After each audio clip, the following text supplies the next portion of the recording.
Let's start streaming and recording.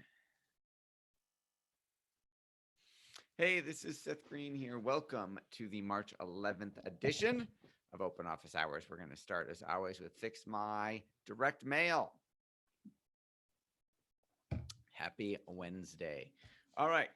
First item in the mailbag comes from Doberman Dan. I am a subscriber. He is a friend. I am a subscriber to his Marketing Knights of the Camelot Roundtable. Doberman Dan has been sending at least a monthly random client appreciation gift, which is really awesome. So if you I don't know what I did with if you remember, he sent in month 1, he sent a sword letter opener, an Excalibur sword letter opener. It was like this big. It's very cool. Month 2, he sent a Knights of the Round Table lapel pin. And started out. Excuse me. Sorry, no sleep last night.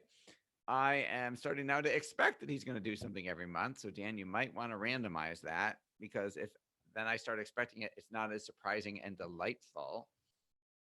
So this month we got a Knight of the Round Table flash drive. So you can have them make a flash drive in anything, and it has a little chain to go like on your keychain. I've seen silver bullets, which I thought were really cool. I've seen like footballs and soccer balls. I've never seen a knight. I thought that was very well done, very clever. And Dan says, I've included a Knight USB drive. It's a little gift to show you how much I appreciate you. It's a metaphor. You hold in your hands blank storage. You can use this to store any digital data you want. You can hold in one hand thousands of times more data storage in this than NASA had when they said send a man on the moon. The data, you can put data that can create or destroy. So fill that little Knight thumb drive up with stuff that makes your life better. So very clever, themed all the way through. Very well done. Good job, Dan. Then I recently appeared yesterday on a podcast, somebody else's show. And lo and behold, I got a handwritten thank you card in the mail from the co-host of that show, thanking me for being on the show. So very nice touch. Very well done. Very professional. Keep it going. All right. Then, hey, Dr. Rice, no patience right now. That's awesome. All right. Then let's see. The next piece in the mail we got looks like it was well done. Looks like it's handwritten. Right? We have a live stamp that's slanted. Very smart, not straight across. And if that's a font, it is the best handwritten font I've ever seen. That literally looks handwritten in blue ink. And then inside, we have a note, a lift note, a giant Post-it note. Again, also personalized, also looks handwritten. Really well done.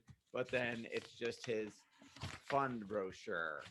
He wants me to invest our financial firm's clients' money in this special mutual investing fund.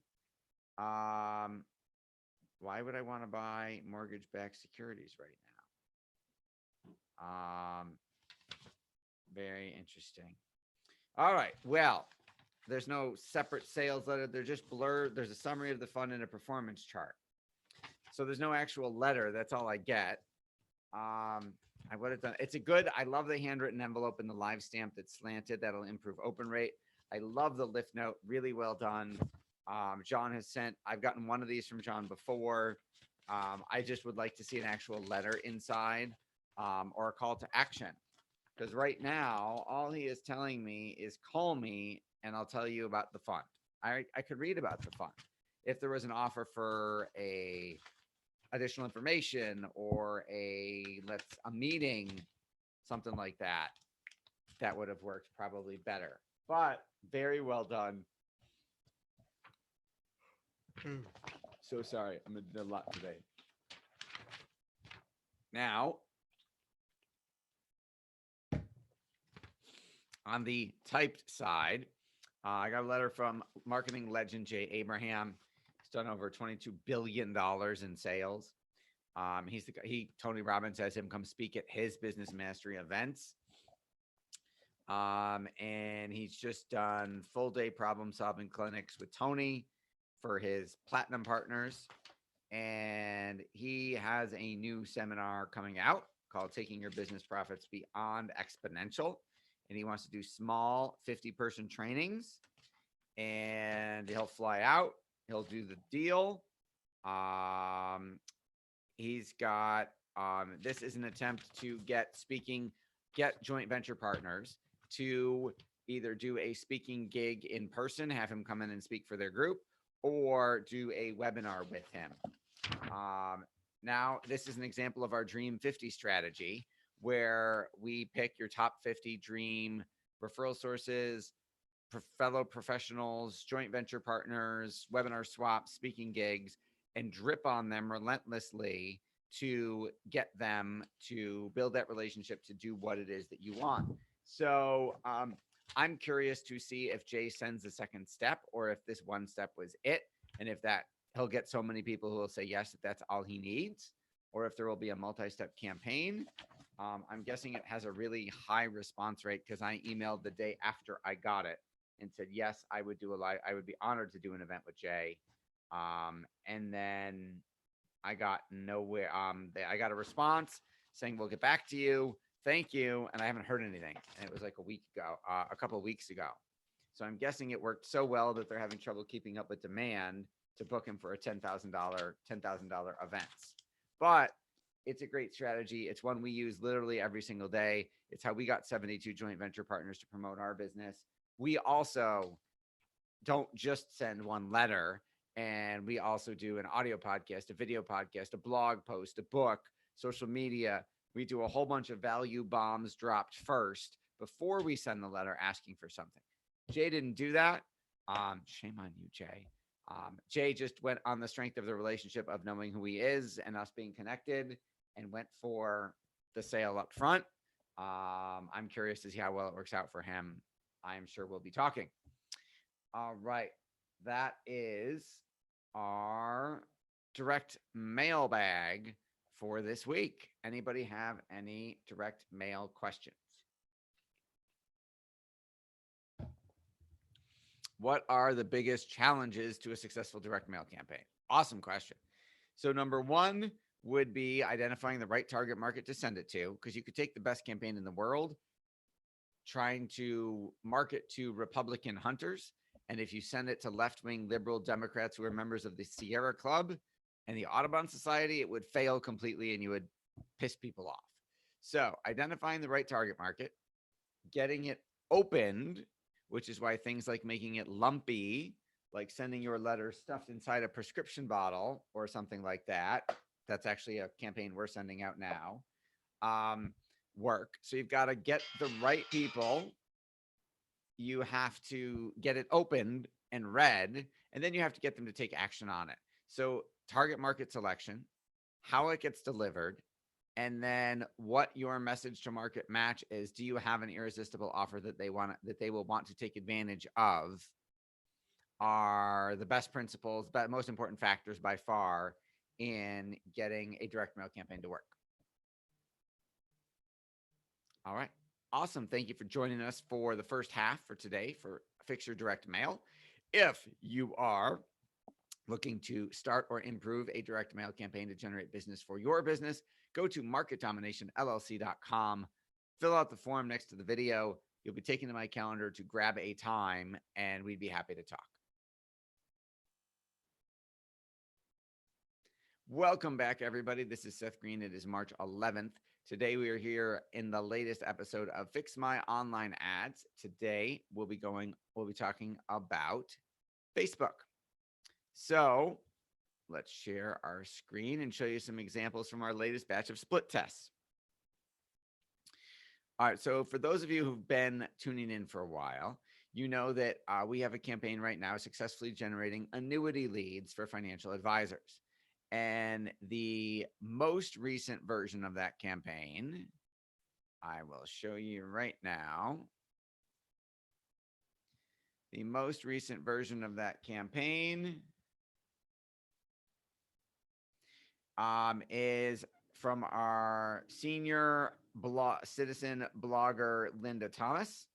And Linda is saying, hey, first person, my late husband found a way to protect our nest egg from the stock market crash. Read what he did for us here, with a picture of a guy selling his Rolls Royce for $100 during the Great Depression. And that ad has worked for all of our advisors. And that ad was the result of 6 previous split tests to get to that ad. Our latest ad that we just put up in the last week went to a lead form with more questions. Previously, the lead form asked them their first name, last name, email, and cell phone. Now, the lead form currently asks up, I didn't click to show it to you. The lead form now asks them, are they concerned about the next stock market crash? And then it asks them if they are, how much of their nest egg they want to protect to better qualify them. Now, our next test, which is about to go live, is taking advantage of the coronavirus. You should always participate in the conversation going on in your prospect's head. And this is our ad, same copy, but we changed the line to what to do about the stock market. And we changed the image to a $5 bill with President Lincoln wearing a mask.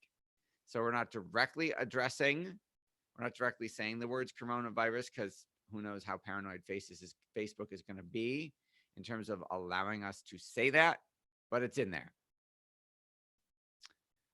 This is Ambitious Agent.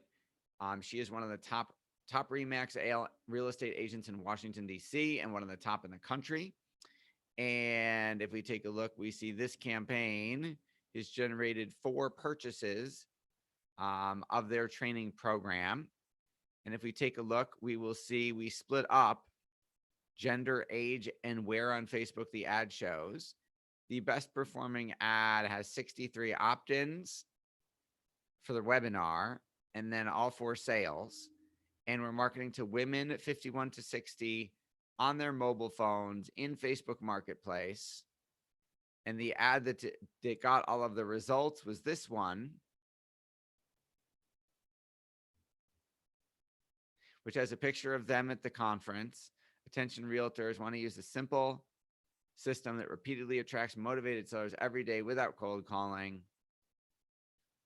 There's a link, how to attract motivated sellers every day. And it drives them to the landing page to sign up for the webinar, which looks like this. Here they are. Short form. It's got media buyer. It's got trust bars. Little bit of copy. Register now. And it's working. Now, I'll give you one other.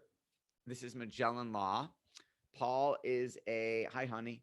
Paul is an asset protection attorney, and he helps real estate investors, business owners, doctors, lawyers, entrepreneurs with multi-million dollars, usually $3 million in net worth, protect their assets from the IRS, from divorce, and from frivolous lawsuits.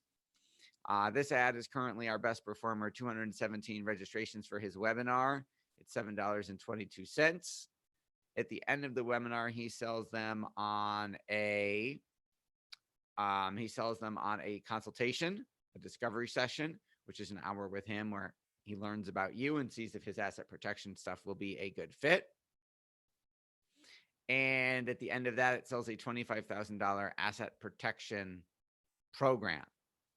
This is currently generating, we currently have a number of folks who have bought the paid discovery session.